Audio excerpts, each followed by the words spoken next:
The Istanbul Cipher, Chapter 25. The first call to prayer curled through the sky like smoke, soft, reverent, ancient. I stood alone on the rooftop terrace, wrapped in the hush before sunrise. Istanbul stretched below me, shadowed in blue and gold, stitched by minarets and satellite dishes. The city was awake, even if most of it didn't know it yet. A half-used pen rested between my fingers as I flipped open the weathered notebook, the one I'd carried since Seoul, since Oaxaca, since I stopped pretending I wasn't still a teacher. I scrawled the final line across a mostly blank page.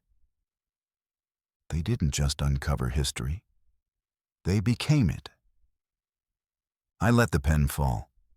The rooftop bricks were still warm from yesterday's heat. My knees popped as I sat, back against the low wall, watching the Bosphorus shimmer in the distance. Man, what a ride. I thought of the first day, the arrivals gate, the awkward introductions, the impossible bureaucracy. I'd flown in with lesson plans and exit strategies. But what we found here, none of it was in the syllabus. Behind me, the door creaked open. Footsteps padded softly onto the rooftop. Isla, first as always. She didn't say anything, just handed me a paper bag of cimet and sat cross-legged beside me, eyes on the horizon. Then Emre, half asleep, hoodie up, carrying 2 thermoses of mystery coffee. Sibyl came next, cradling a small bowl of cherries, still dewy. Layla brought the silence with her, followed by a smile that didn't need explaining. No speeches, no declarations. Just the 5 of us, sitting together in the glow of something finished and something starting. I bit into the cimet door. Crunch. Warm sesame. Still alive. The city stirred beneath us. And this time, we didn't need permission to watch it rise. We sat there like veterans after a long campaign.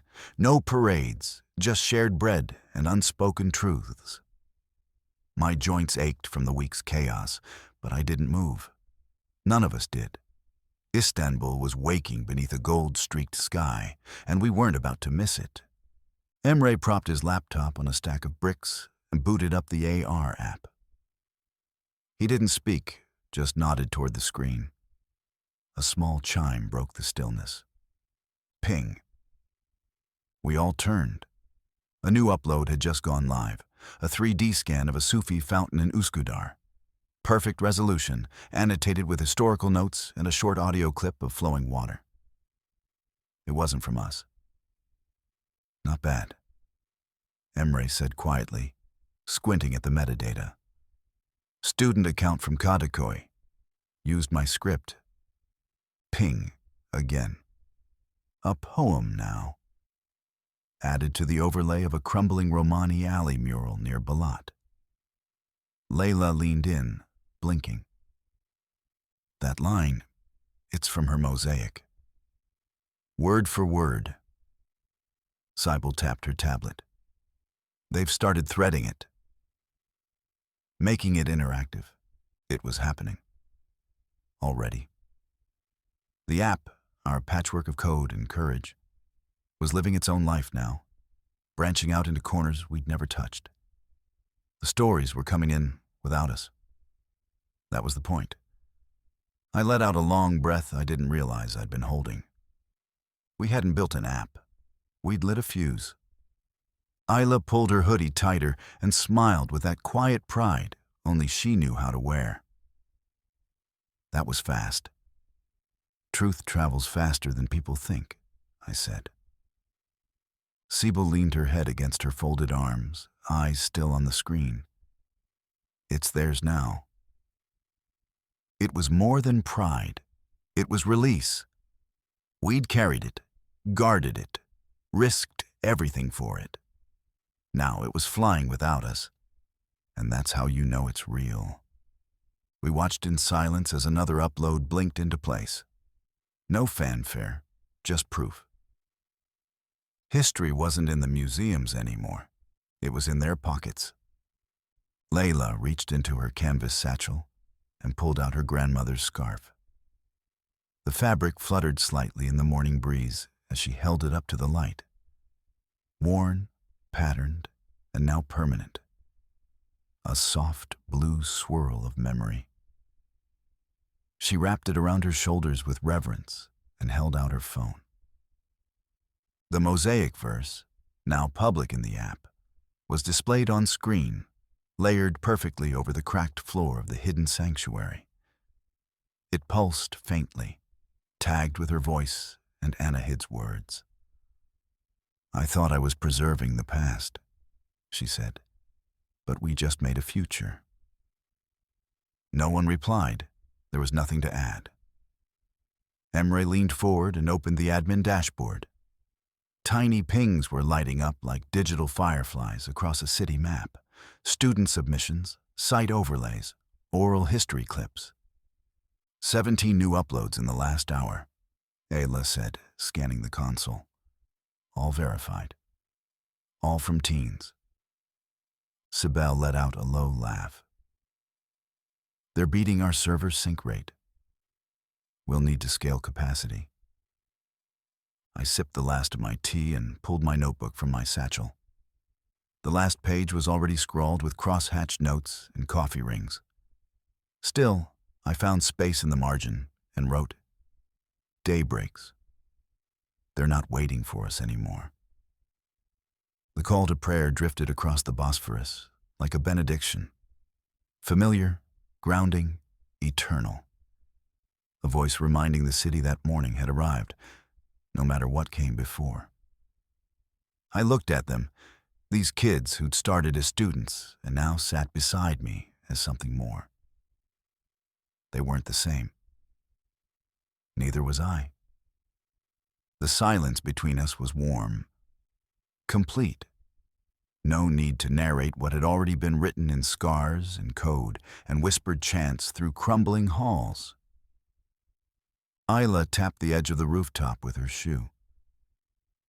"So, what now?"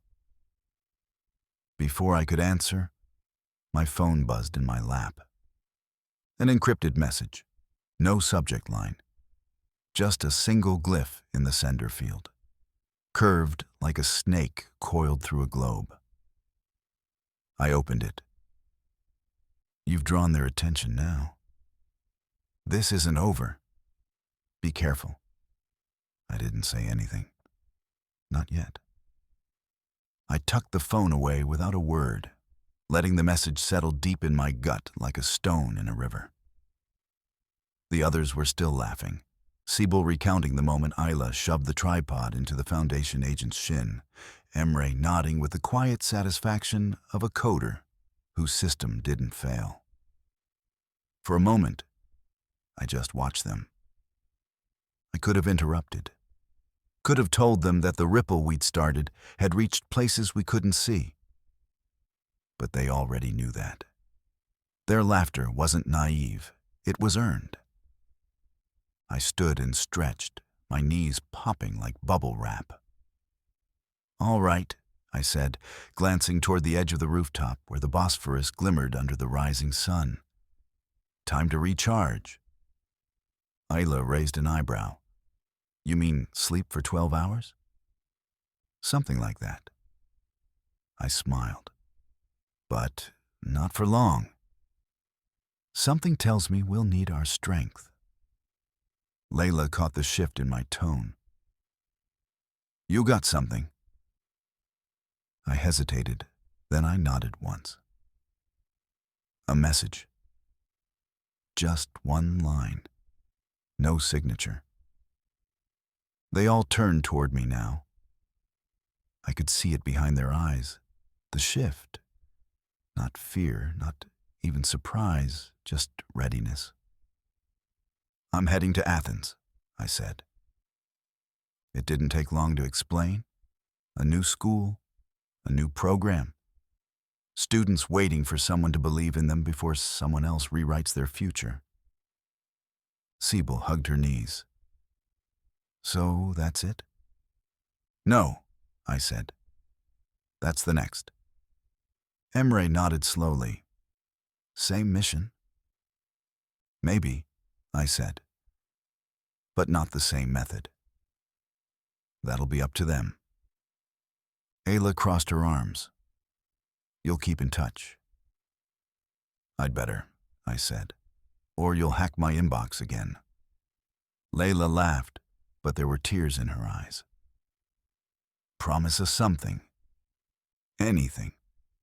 Don't forget Istanbul. I met her gaze. Never. Then I did what teachers are supposed to do.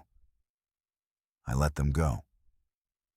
Not because I wanted to, but because they didn't need me anymore, and because somewhere, someone else did. We didn't say goodbye all at once. It happened in layers, like the city itself, stone on stone, memory on memory. Layla was the first to slip away, scarf around her shoulders, phone in hand.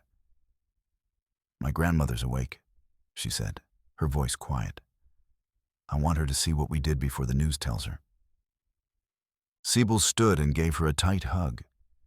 No words passed between them. They didn't need them. Ayla lingered at the edge of the terrace, eyes scanning the skyline.